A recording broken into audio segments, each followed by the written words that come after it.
Test, test, test. Okay. Okay.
Hola, buenos días.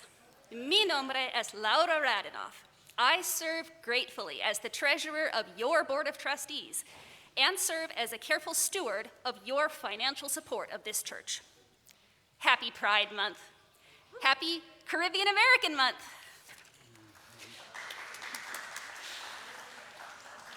Welcome to the Unitarian Universalist Church of Fresno, California. Welcome to everyone at our Alluvial Avenue church campus. Welcome to everyone on our virtual church campus. We are one congregation in many places. We welcome you no matter your race, culture of origin, age, spiritual background, or religious beliefs. We welcome you no matter your disabilities, the amount of money in your bank account, or your level of education. You are welcome, with or without documentation. No human being is illegal at the Unitarian Universalist Church of Fresno. You are welcome if you are lesbian, gay, bi, trans, gender fluid, questioning, or non-binary. Todos son bienvenidos aquí. We acknowledge that our Alluvial Avenue church campus sits within the traditional homelands of the Yokuts and Mono peoples, whose diverse tribal communities share stewardship over the Central Valley. Colonialism is not just something from the past, but continues today through a white primacy culture that devalues the lives of indigenous people.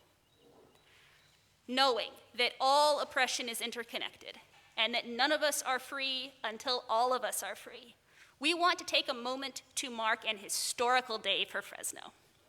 Here to help us celebrate is Tim. So it was so amazing to look out at City Hall on Friday for the historic flag raising of the Pride flag, the first time in the history of Fresno such a thing has happened. Shout out to the Rainbow Row back there. Say everybody, that's in the sanctuary, and to just see that sea of yellow Unitarian Universalist social justice hats. Is that Amber? It is. Hey, welcome back to the sanctuary. It's awesome. So just want to let you know, if you don't have a yellow social justice Unitarian Universalist cap, they are for sale outside with Cheyenne after the service. So, but again, big day on Friday, and I know a lot of the publicity went towards a major reversal that needed to be celebrated, but Friday happened because of the work, behind the scenes work, as well as the extraordinary organization of Council Member Soria. So I think we owe her.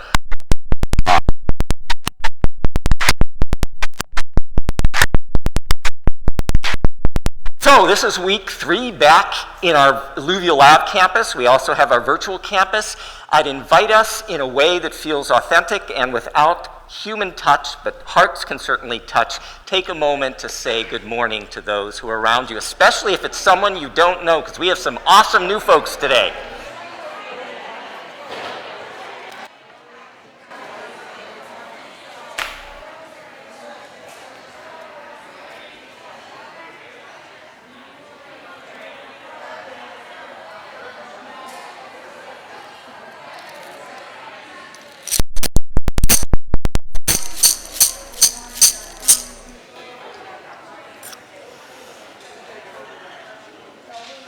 As we begin our worship this morning, let the sound of the tingsha carry us into that quiet place of knowing, of hope, and of love.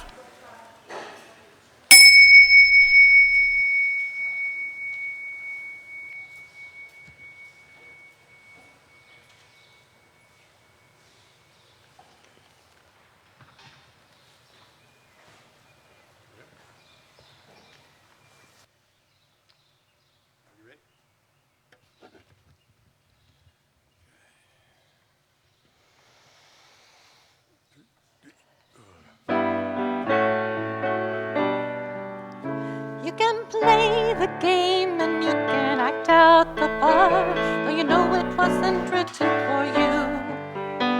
But tell me, how can you stand there with your broken heart, ashamed to play in the fool? One thing can lead to another. It doesn't take any sacrifice. Oh, father and mother and sister and brother, if it feels right, don't think twice. Just shower the people you love with love. Show them the way that you feel. Things are gonna work out fine if you only will. Shower the people you love with love. Show them the way that you feel. Things are gonna be much better if you only will. You can run, but you cannot hide. This is widely known. And what you plan to do with your foolish pride when you're all by yourself alone? Won't you tell somebody the way that you feel? You can feel it beginning to ease. I think it's true what they say about the squeaky wheel, always getting the grease. Better to shower the people you love with love. Show them the way that you feel. Things are gonna be just fine if you only will. Shower the people you love with love. Show them the way that you feel. Things are gonna be much better if you only will. Shower the people you love with love. Show them the way that you feel. Shower the people you love with love. Show them the way that you feel. Shower the people you love with love. Show them the way that you feel.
Hello there.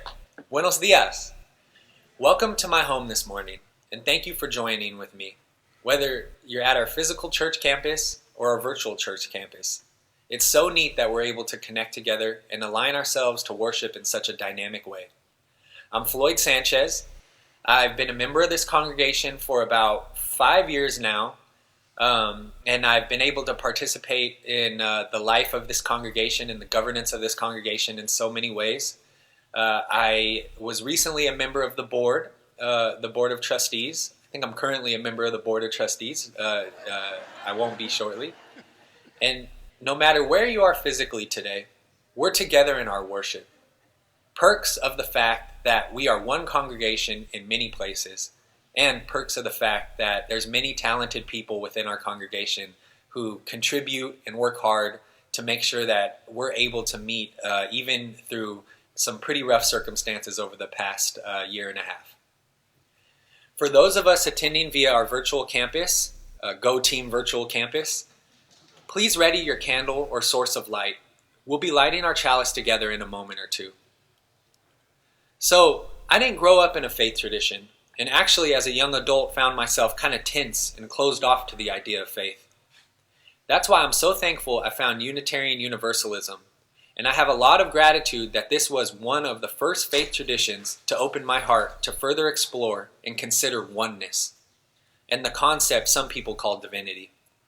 And quite simply, the fact that we exist and can share in moments like these together. It is for all of this that we light the chalice this morning. Tim, if you may now light the chalice in our sanctuary, and all those in our virtual church campus, please light the flame in the sanctuary of your home or your heart.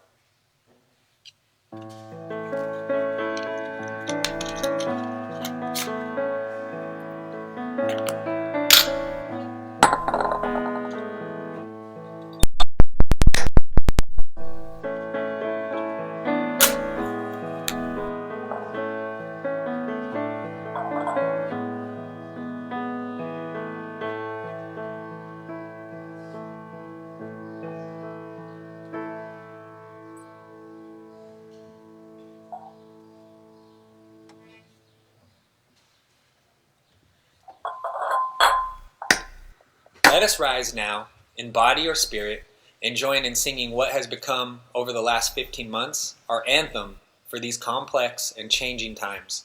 We shall be known. If you are at the Alluvial Avenue campus and are unvaccinated, please sing safely in the silence of your heart. Thank you. Hello there. We shall be known by the company we keep, by the ones who circle round to tend these fires. We shall be known by the ones who sow and reap the seeds of change, alive from deep within the earth. It is time now. It is time now that we thrive. It is time we lead ourselves into the web. It is time now, and what a time to be alive. In this great turning we shall learn to lead in love. In this great turning we shall learn to lead in love. We shall be known by the company we keep, by the ones who circle round to tend these fires. We shall be known by the ones who sow and reap the seeds of change, alive from deep within the earth. It is time now. It is time now that we thrive. It is time we lead ourselves within the web. It is time now, and what a time to be alive. In this great turning we shall learn to lead in love. In this great turning we shall learn to lead in love. Please join in the words of the mission of this church. La misión de la Iglesia Unitaria Universalista de Fresno es amar inclusivamente, crecer espiritualmente, servir con gratitud y trabajar por la justicia. The mission of the Unitarian Universalist Church of Fresno is to love inclusively, grow spiritually, serve gratefully, and work for justice. May it be so. Please be seated.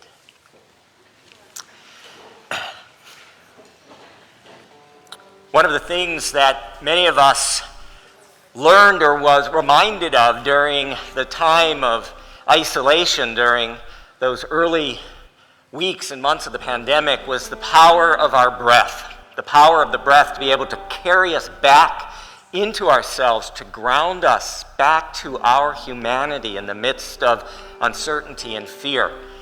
And I love that we have a tradition of always connecting to our breath when we gather together. We did that virtually. We continue to do that virtually and in person. So knowing that your next breath is a true gift, I invite us together to take a breath in, breathing in peace. We hold a moment and we breathe out love. And again, we breathe in peace, we hold, we breathe out love. One final time, breathing in as one congregation and community, we breathe in peace, we breathe out love. As we continue breathing together in our sanctuaries made holy, made sacred by the beating of our human hearts, I invite us to allow our breathing to carry us back over the last week, the last 7 days, the last gift of a week of living. And as we breathe, a question emerges for our reflection. Where in the last week have you seen beauty? Consciously claim those moments of beauty. And know we can carry that beauty with us into this new week that unfolds before us.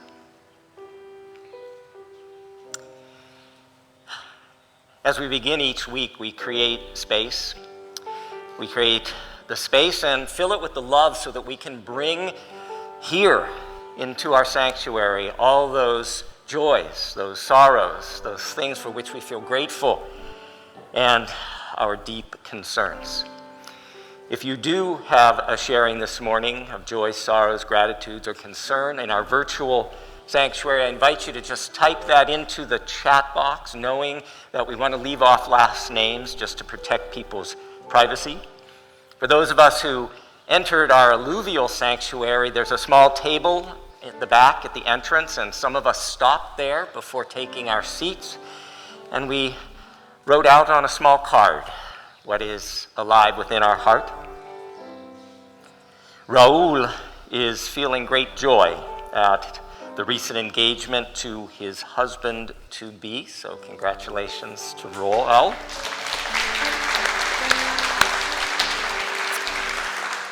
Barbara is feeling sorrow for the loss of a dear friend to ALS.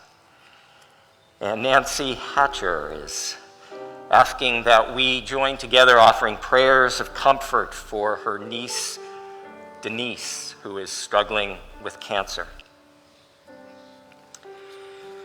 Looking beyond our congregation, we have an interrelated celebration and a concern. I'm happy that the Dakota Access Pipeline has finally been shut down.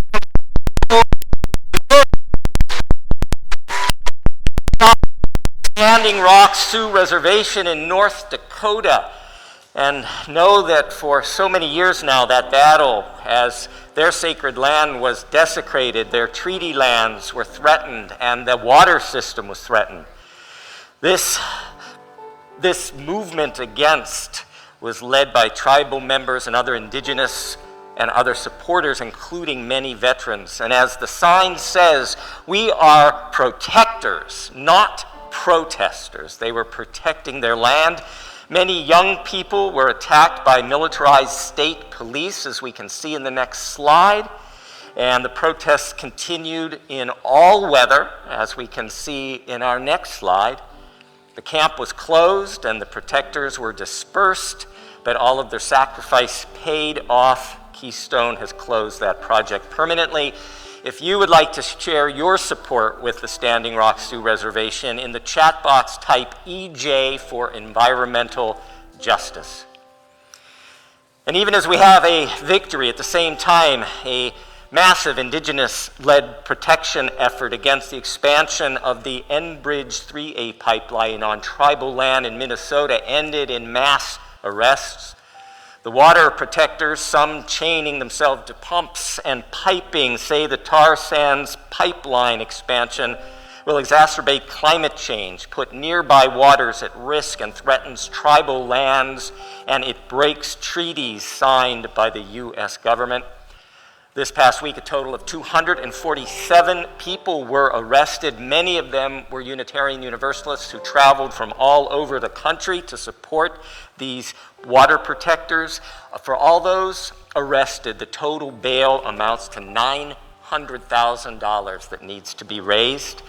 All of those arrested face fines and up to a year in prison, including many Unitarian Universalist ministers. The Unitarian Universalist opposition to the pipeline is a religious act, as our seventh UU principle affirms and promotes respect for the interdependent web of all existence of which we are a part. I'm also reminded that the first UU principle calls us to affirm and promote the inherent worth and dignity of every person. We feel great sadness as the first anniversary of the law enforcement murder of Rayshard Brooks, shot in the back while fleeing, was met this week, the first anniversary. It reminds us how far our country is from embodying the statement and the truth, Black Lives Matter. If you want to reinforce your support of the Black Lives Matter movement, just type BLM in the chat box or in the sanctuary, a moment of silence. If you wish to support, just lift your fist in the air.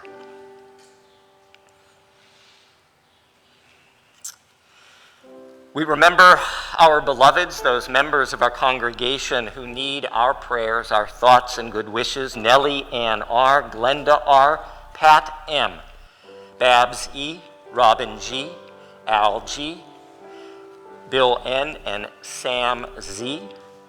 We hold them in our collective thoughts and prayers. We also remember Jenny M., as her mom passed on Friday into the mysteries of death. And in the midst of such concern and care, we have another celebration. Working our slides this morning is Linda Kay, and Linda is celebrating her birthday today. So I think we're going to sing happy birthday to Linda. Happy birthday to you.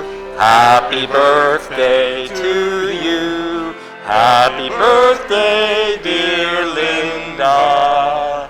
Happy birthday to you. Everybody in the sanctuary, wave in the back towards Linda.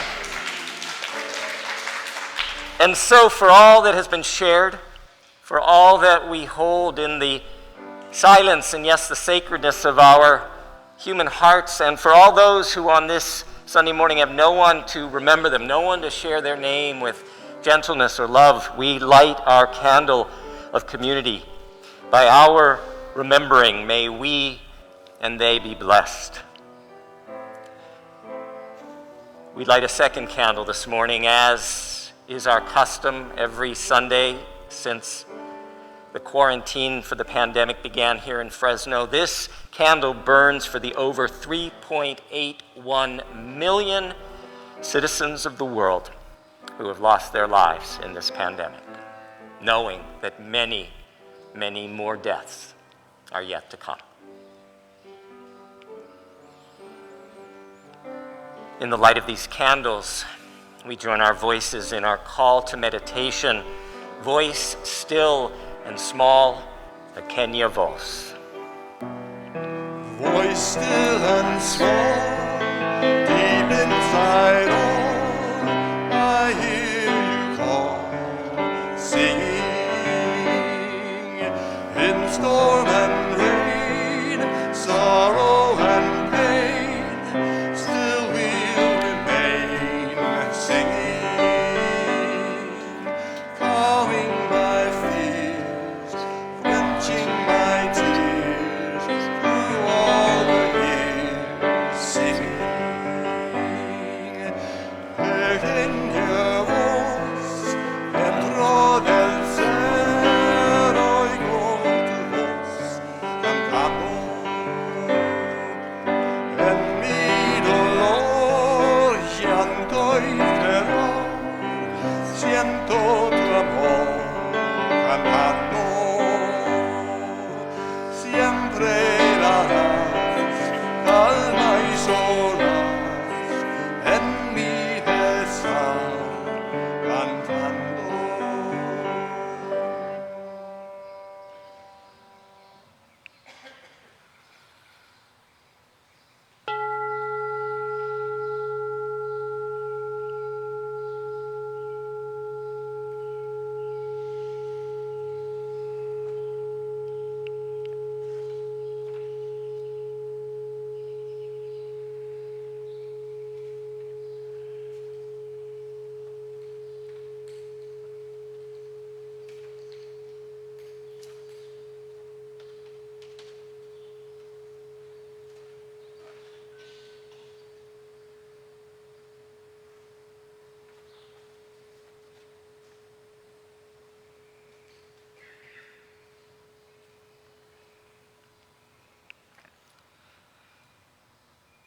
Our words of prayer or reflection come from the Reverend Dr. Kristen L. Harper. Reverend Dr. Harper serves as senior minister of the Unitarian Universalist Church of Barnstable, Massachusetts, and was the second woman of African descent called to a Unitarian Universalist church through our national association. Please join with me in reflection. Let us pray. Spirit of life, fuente de amor, source of love beyond all knowing and naming. I do not wish to breathe another breath if it is not shared with others. The breath of life is not mine alone. I brought myself to be with you, hoping that by inhaling the compassion, the courage, the hope found here, I can exhale the fear, the selfishness, the separateness I keep so close to my skin. I cannot live another moment, at least not one of joy, unless you and I find our oneness somewhere among each other, somewhere between the noise, somewhere within the silence of the next breath.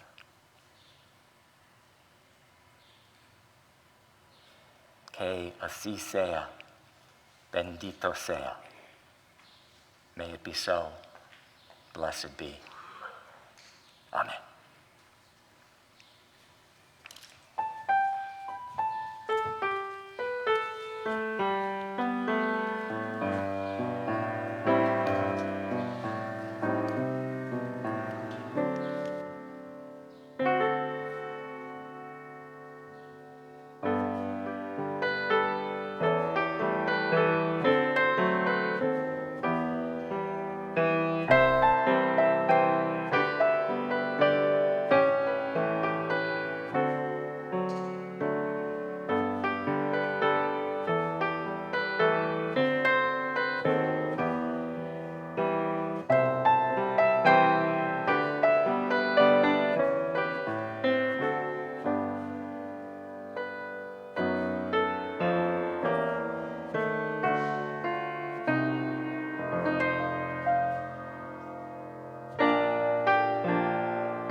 We live in a rugged valley. It's always been flat and hot, and it's always had wild fringes where wavy foothills give way to jagged peaks and sheer granite. We live on land where people once lived in complete harmony and lived in full awareness of the gifts present in the innate characteristics of our valley. The current paradigm of our valley, though, is a waypoint on the path of our continuing endeavor to erase that harmony and replace it with something more orderly and hierarchical. A place where people are subject to a form of taxonomy, and as a result, all have their designated place, figuratively and literally. My father has told me stories of his childhood as a farm worker in this valley during the 1940s. Stories of how, as kids, him and his 10 brothers and sisters found those wild fringes and butted up against that hierarchy. I love hearing those stories because they remind me that though this man now embraces and has found his preferred designated place in this new paradigm, he is my connection to a living, breathing legacy of my ancestral inheritance of harmony with the innate. Some of my earliest memories of encountering the many fictions and contradictions we tell ourselves of how the world works and people and their places involve the dehumanization of a portion of my ancestry. Here's a few of them. That farm workers are somehow simultaneously the powerful manipulators of a system that exploits their presence in countless ways at the same time. That brown people from other countries are lazy, yet they'll sacrifice everything and endure unfathomable danger just for the opportunity to be exploited by one of our most brutal industries with the least amount of protection for its workers. Another one that I recall learning early is that Spanish and indigenous language speaking businesses and residents can take over a district in a city. And they can do this somehow without, first, a divestment of English-speaking businesses and residents from the same district. We don't often consider that our country has many sacred American myths, but those are just a few of them that I've found. Many of them have to do with types of people and where they belong. Growing up in this valley, I've been taught, consciously and subconsciously, that if you carry yourself a certain way and talk a certain way, that you can earn yourself a new place to belong. And damn it, I found it to be pretty true. Knowing all this, seeing all this, and feeling all this with every part of my soul that matters, how do I begin to reckon with the reality that whether I want to play this game or not, that I guess I'm pretty good at it. And I mean, I'm already pretty far along anyways. And I guess I don't have any choice but to keep playing this game.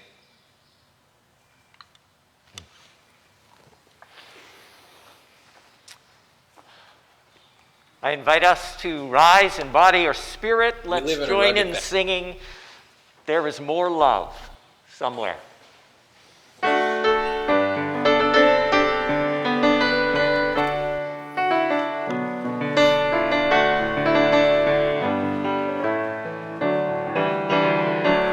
There is more love somewhere. There's more love gonna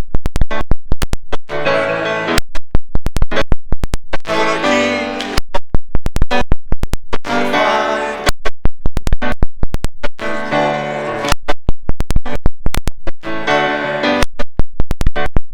There's more. There's more hope.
seated.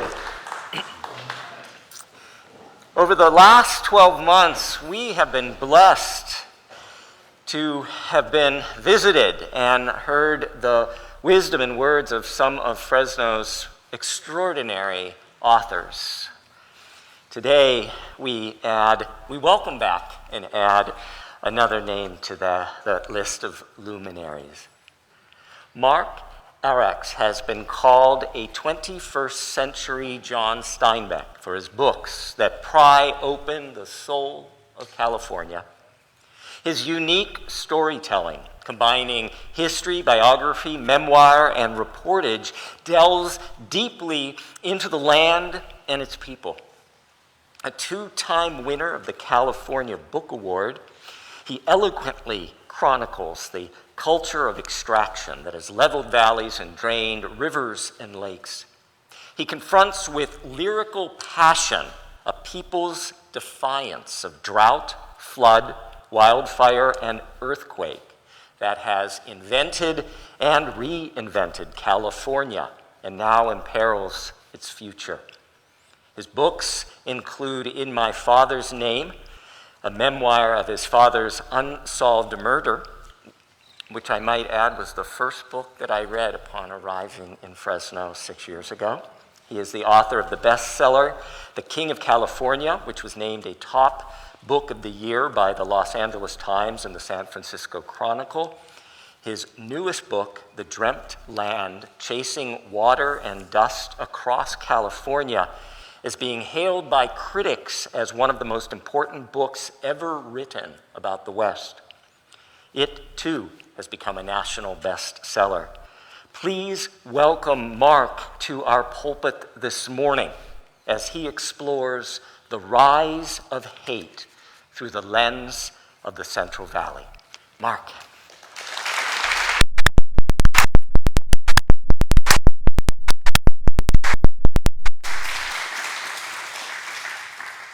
Thank you so much. It's really good to be here.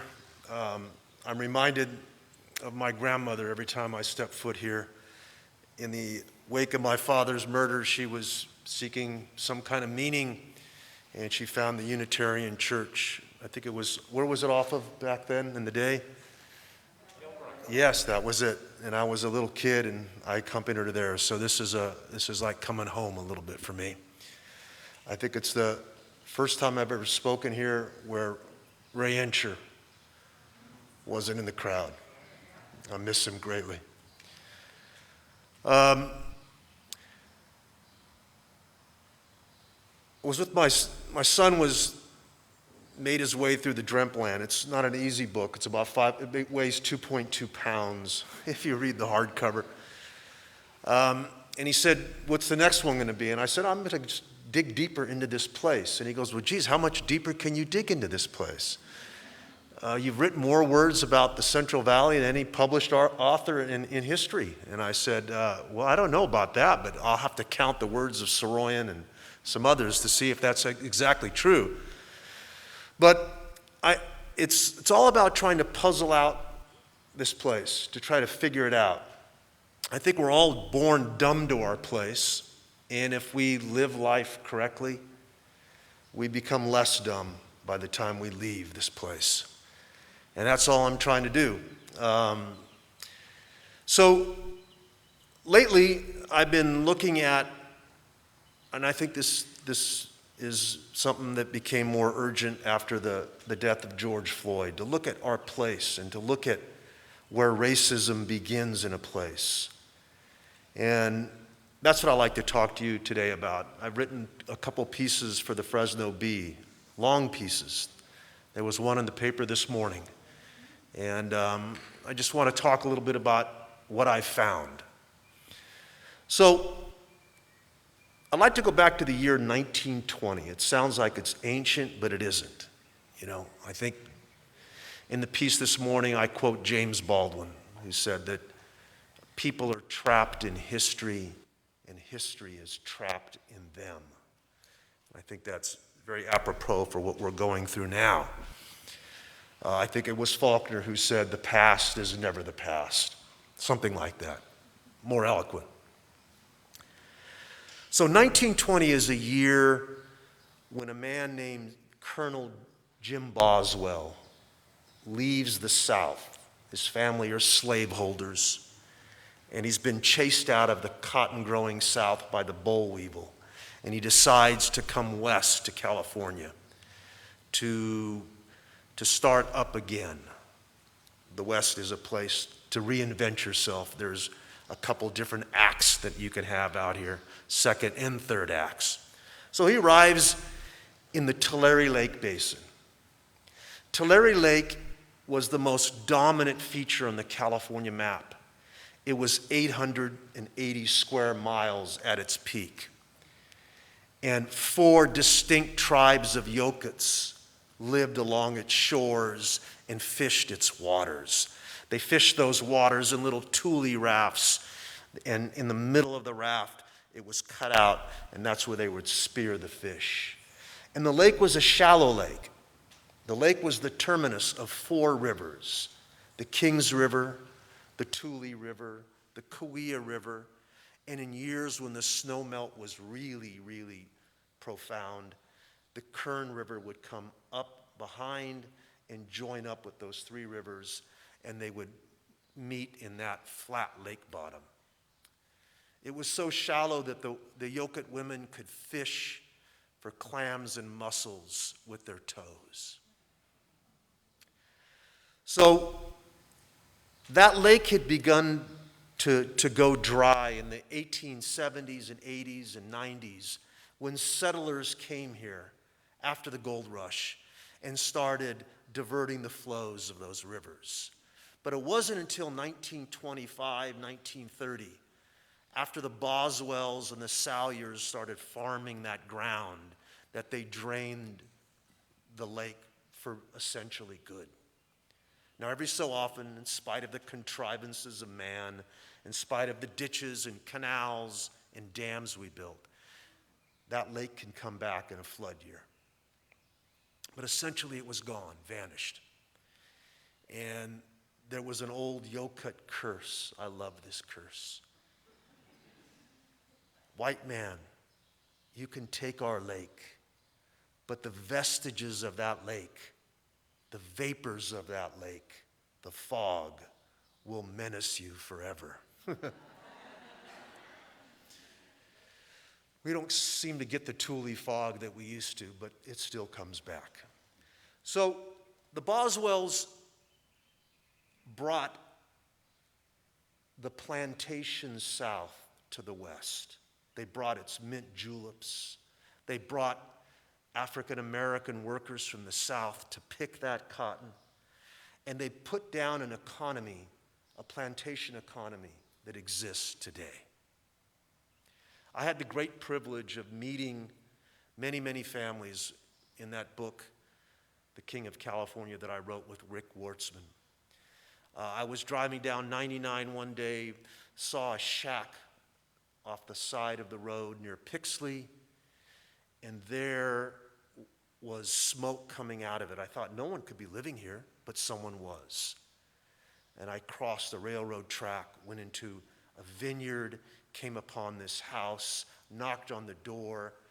The house was on stilts. The door creaked open, and there stood James Dixon, 90 years old. He talked in a stutter. He thought I was there as a county inspector to come shut down his house. I told him no, I was a writer, and I wanted to know how he would come here. And he told the story of basically African American migration, not to the big cities of the north, not to the big cities of the west, but to the middle of California, where black folks could keep alive their rural souls. And I said, how many others are you here? He said, across Highway 99, there's a whole settlement of us. And that began for me a 2-year journey where I was privileged to record and write about the Black Okies. They were locked out of the cities by racism. They thought they had come west to a promised land, but what they came to was a place where Jim Crow was kind of prettified, It was made a little more polite. But the results were just the same. They were segregated. They were locked out of the cities. They had no water. They had to go fetch their water by pail. No electricity. And there I found them 70 years later. The children had left. The old-timers were there dying in the dust. I've got 200 hours of their oral histories preserved, and they're all gone now. So this is how we, when you come to the middle of California, you listen to the voices and you see the system. You understand that it really isn't that much different than the South. The South has been transplanted to the West. So when I'm trying to explain what I see in Fresno today, the hollowing out of the core of the city, what's left behind is some of the really the most grinding poverty in America, and the sprawl of families now to the river and across the river. I was seeing an ad the other day for Tesoro, what's this called? This Tesoro Village, yes. Viejo, yes. Another McCaffrey-Bonadelli project. And the faces in the ads were all white faces. I thought, my goodness, this is 2021. But this is what's being sold and continues to be sold. Sprawl, to leave behind, to crater out a city. Where did that cratering out begin? And it was in 1920. And let me tell you what I've discovered in the last 3 weeks as I've gone deeper into this story.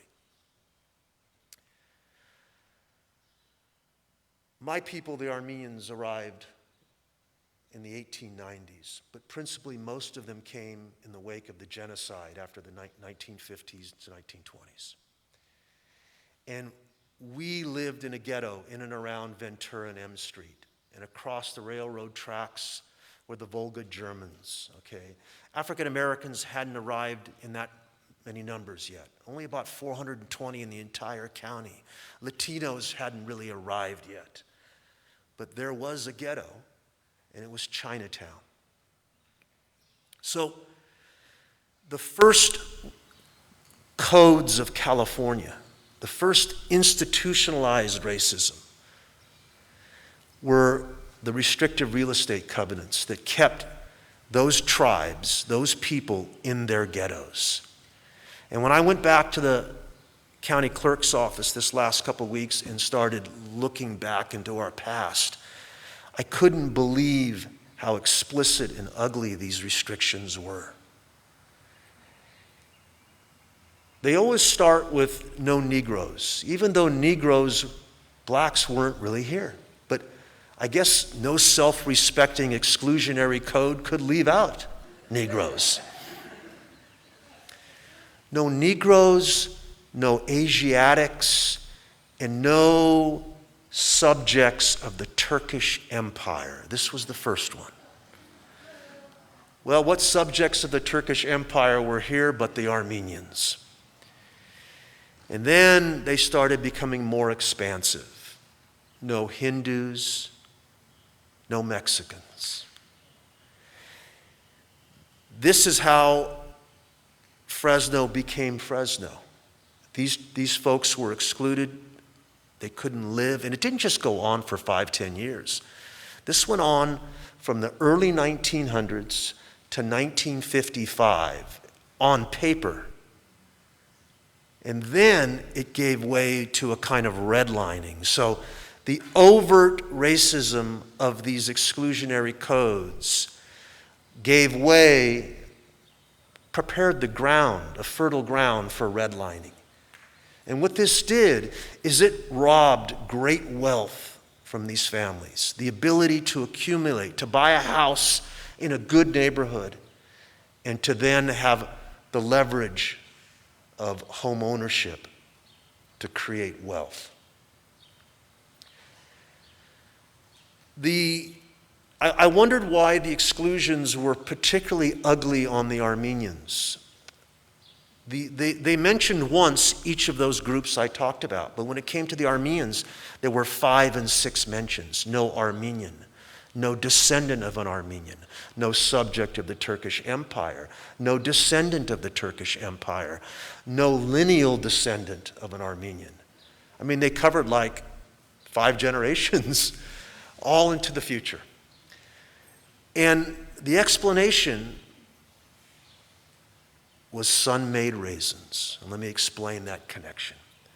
The Armenians came and they went into the raisin business. It wasn't a stretch. They were the first grape culture, and they brought that grape culture west. And they bought up farms and vineyards, and at some point it was decided by a man named Wiley Giffen, the president of Sun-Made, that they needed to start to build this co-op, basically a benevolent monopoly. They needed to sign up as many growers as they could. Not 70%, not 80, but 90. And the Armenians were pushing against this monopoly. They wanted to pack with their own packers, Armenian packers. They wanted maybe 2-3 cents more per pound of raisins. So they refused to sign. And what got unleashed by Sun-Made was basically tactics taken straight from the KKK. At 10 and 11 o'clock at nights, these mobs would show up on horseback and Model T Ford to these Armenian ranches, vineyards, bearing torches and ropes. And they would string up Armenians by rope and drag them through the fields and burn down barns and force them to sign.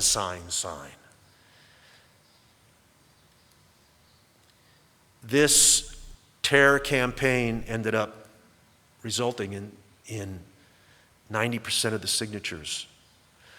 But there was still defiance. Japanese growers were defying it as well. They faced this too. And so when you see the suburbanization of Fresno, you see 2 men leading the way. Wiley Giffen, the president of Sun-Made, joins up with a man named J.C. Faulkner. And they start building Fig Garden, 12,000 acres of land that they're going to convert into the grandest growing of figs and mansions in world history. They subdivide this ground, but they need figs to plant. And there's only one man that can provide 600,000 cuttings of figs to them. And his name is Henry Markarian. He's an Armenian, the Fig King. So they go to Markarian and they get their cuttings and they plant their trees. But when it comes time to plant their houses, they put a real estate restriction that says no Negroes, no Hindus, no Asiatics, no Armenians, no lineal descendants of Armenians, no lineal descendants of the Turkish Empire. Our fig trees were good enough to go into the northwest Fresno. Our flesh and blood was not. This is where the partitioning of Fresno begins. We are one of the most partitioned cities in the country. It wasn't enough that the railroad tracks separated the west side from the rest of Fresno. They then put Highway 99 to separate it even more. So when we're looking at structural racism, when we're looking at inequality, when we're looking at poverty here, you just have to go just beneath the dirt to find where it all begins. I think what the Armenian community is asking for now is an apology from Sun-Made which is a century in coming. And also that a school be named finally after an Armenian. It's never been done. We've been here 140 years.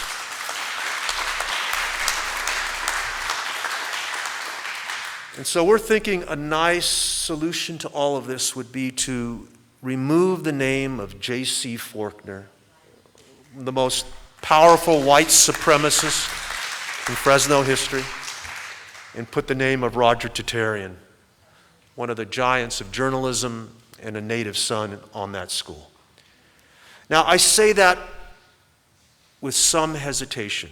Erasing is a very, very, very profound act.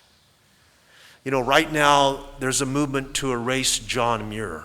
I have read millions of words of John Muir. And somehow there's a reading of some of his things that detect a hint of racism and maybe anti-Indian. And I would just say, when we consider men like John Muir, we have to consider the whole. Okay, they are men of their time. That doesn't excuse their racism. We can learn from it in a chapter. But do we erase John Muir? It's a great question. I'm ambivalent about that. With J.C. Faulkner, I guess I'm a little less ambivalent. His racism was overt. It changed the landscape of this city, and it continues to change the landscape. So I know I'm crossing a line here. We're not supposed to get into politics. Some of the film footage I saw before, I wondered this past week why it took a religious epiphany for our mayor to figure out something that he should have figured out a long time ago. So, anyhow, I love what this whole place is about. It's great to share this morning with you. Thank you so much.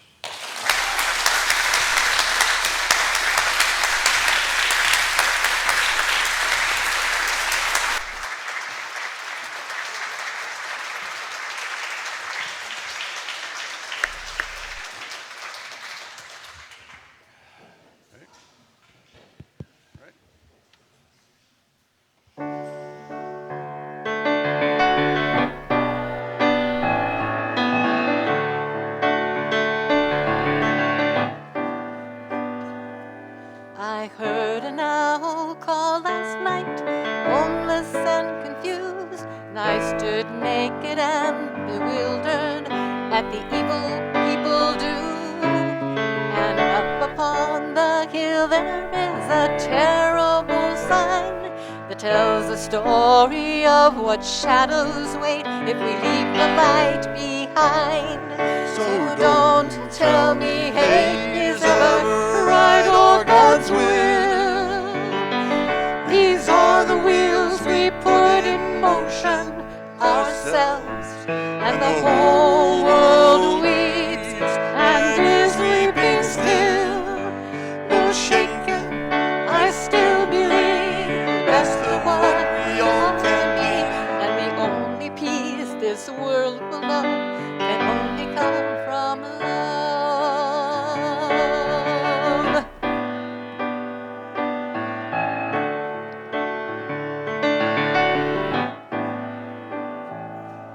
I am a voice that's calling out across the great divide, and I am only just one person who feels she has to try. And the questions fall like trees on death and rise like prayers above, but the only word is courage, and the only answer's love. So don't tell me hate is ever right or God's will. These are the wheels we put in motion ourselves, and the whole world weeps and is weeping still. Though shaken, I still believe the best of what we all can be, and the only peace this world will know can only come from love.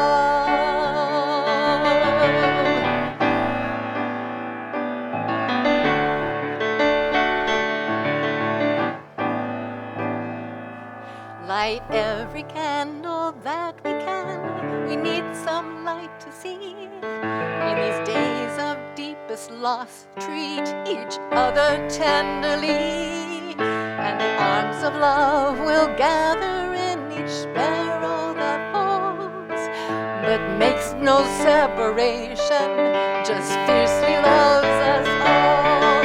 So don't tell me hate is ever right or God's will. These are the wheels we put in motion ourselves, and the whole world weeps and is weeping still. Though shaken, I still believe the best of what we all can be, and the only peace this world will know can only come from love, can only come from love, can only come from love.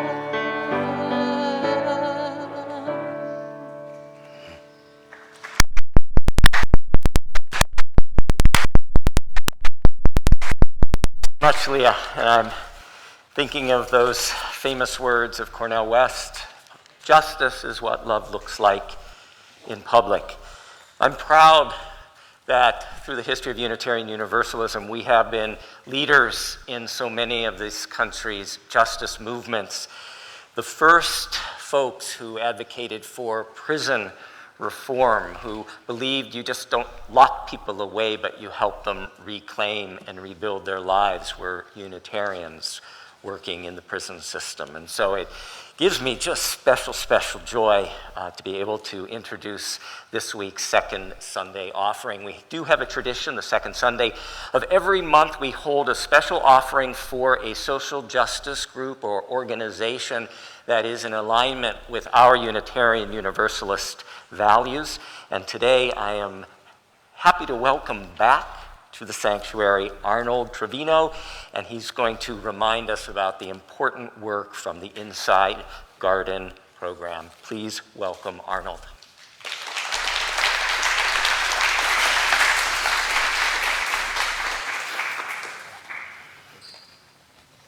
Good morning. Morning. What a blessing it is to be here once again. My name is Arnold, and I'm here representing the Insight Garden program. As many of you know, we are a program that helps connect individuals with the communities themselves and the natural environment. This is done by running a long-year curriculum of connecting people to their inner gardens by building gardens inside of prisons. I want to give a big shout out, first of all, to Reverend Tim. He did volunteer with us in 2019 at Avalon State Prison. He shared about meditation and taking time to appreciate nature. He spent time in the garden with the fellows and shared his insight and experiences revolving around humanity and its very existence. So thank you, Tim, for that, and we look forward to when you come back again and join us. Thank you.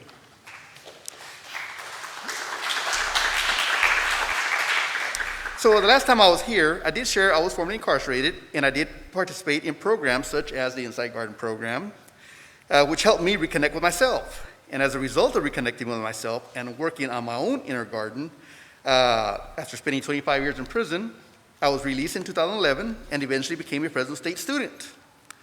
Thank you.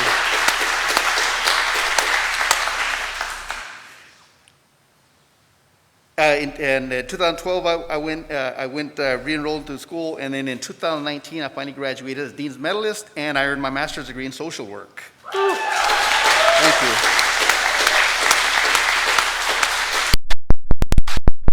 Who are still inside and who've given up and believe we cannot move forward through the Inside Garden program, I am able to show them differently. I share the many possibilities of reconnecting with their communities, with nature, and mainly with themselves. In reconnecting with themselves, half the battle's already done, and they can focus on other more important things like higher education. Since COVID, we have not been permitted to enter the prison grounds, although we're here recently, last Monday was our first day back, so we are going back in. We didn't abandon our participants during this past year. We maintained communication and report building through correspondence and collect calls. We built up the reentry support with gate pickups, providing a meal and connection with the outside world.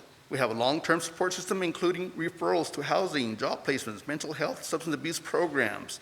We also host a weekly men's circle for those who are been released over the year. a men's circle and a separate women's circle so that they can maintain connection and support, and we support them as long as the participants would like to stay connected with us. We are in it for the long haul.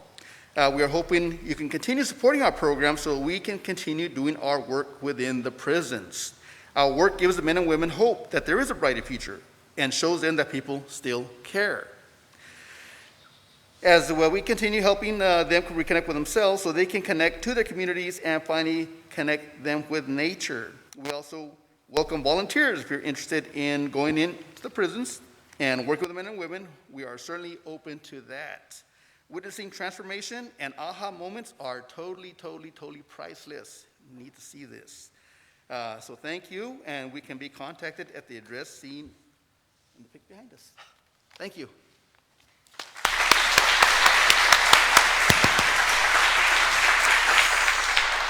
In a moment, a slide will appear on the many digital ways that you're able to make your donation. But before that does, let us join together in our congregational words that remind us that it's up to us. If not us, then who? If not open hearts, then what? If not now, then when? If not here, then where? If not generously, then how? If not us, then who? Thank you as you are able for supporting the Insight Garden program. All money given today will go directly to them.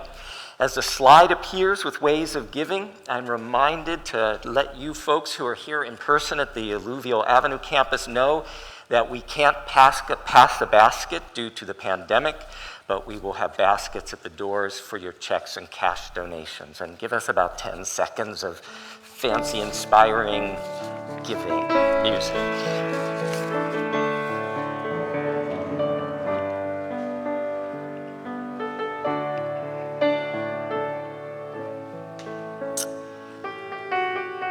And once again, we welcome our own Floyd with our chalice extinguishing words. It really is great that we're all here this morning. Thank you all for joining our worship today, whether virtually or in person. I just want to express gratitude to everyone who continues to make all forms of our worship possible and acknowledge how beautiful it is that there are some members of our congregation that are able to be present now in ways that they were not able to before. As we prepare to end our service and enter into our afternoon, please join us in our chalice extinguishing words led by Karen and Troy. Extinguimos esta llama, pero no la luz de la verdad, el calor de comunidad o el fuego de nuestro compromiso. Estos los llevaremos en el corazón. We extinguish this flame, but not the light of truth, the warmth of community, or the fire of commitment. These we carry in our hearts.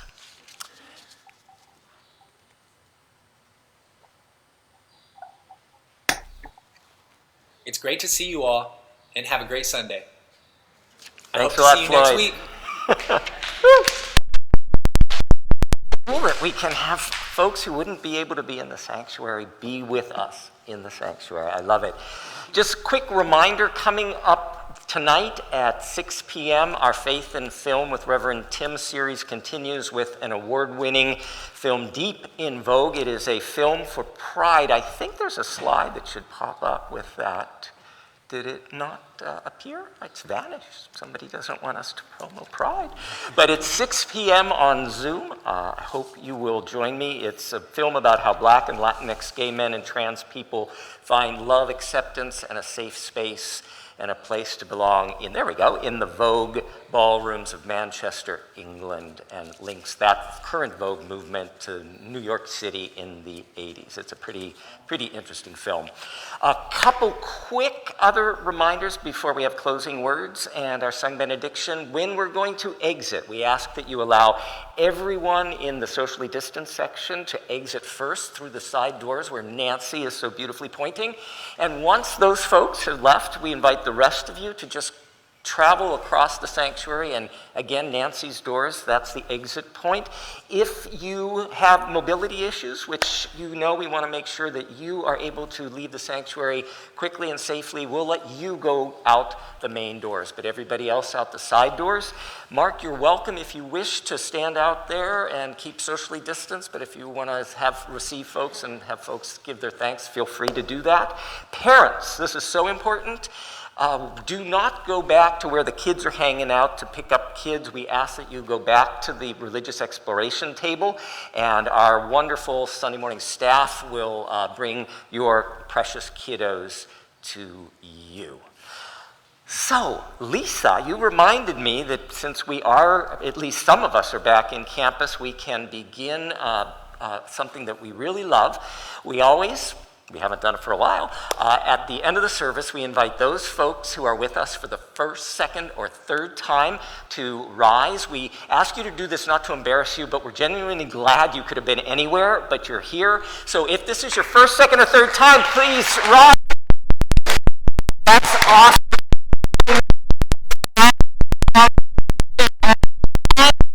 You're coming in person. You're welcome. I invite the rest of the congregation to rise. And I invite you to gently place your hands over your heart. We're going to end with very serious words. According to one of the most prized scriptures in the world, the Gospel according to Ozzy Osbourne. Ozzy says, "Maybe it's not too late to learn how to love and forget how to hate. May it be so. Así sea, bendito sea. Blessed be. Amen."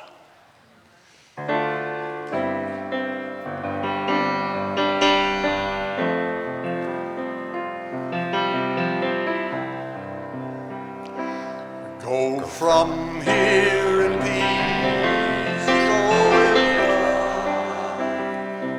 Go from here in peace, go with love. Go from here in peace, go with love in God. Go in peace.